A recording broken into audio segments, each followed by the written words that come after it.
წინასაარჩევნო პერიოდში ფარული ჩანაწერების გავრცელებას შემაშფოთებელს უწოდებენ არასამთავრობო ორგანიზაციები. კამპანია ეს შენგეხებას წარმომადგენლები მიიჩნევენ, რომ ფარული ჩანაწერების გამოქვეყნება პოლიტიკურ მანიპულაციებსა და შანტაჟს ისახავს მიზნად. მესამე სექტორში საკონსტიტუციო სასამართლოს გადაწყვეტილების შესაბამისად ახალი საკანონმდებლო ნორმების დროულად მიღების აუცილებლობაზე საუბრობენ.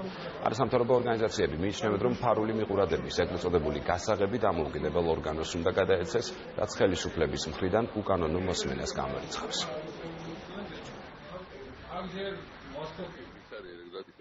ფარული ჩანაწერების უკანონოდ მოპოვება, შემდგომისი გავრცელება ნებისმიერ პერიოდში არის ძალიან მძიმე დანაშაული, რომელიც ნებისმიერ შემთხვევაში უნდა იყოს თავიდანაცილებული, მაგრამ განსაკუთრებით ეს არის პრობლემური, როცა წინასაარჩევნო გარემოა, იმიტომ რომ შეიძლება ვიღაცებმა ეს გამოიყენო პოლიტიკური მანიპულაციებისთვის, დამოუკიდებელ უწყებას უნდა გადაეცეს მოსმენების უფლება იმ ერთი მარტივი მიზეზის გამო, რომ გამოირიცხოს შესაძლო ეჭვი სახელმწიფოს მიერ, მოქმედი ხელისუფლების და ასე ვთქვათ, სხვა პოლიტიკური ჯგუფების მიერ ამ უკანონო მიყურადღების განხორციელებას.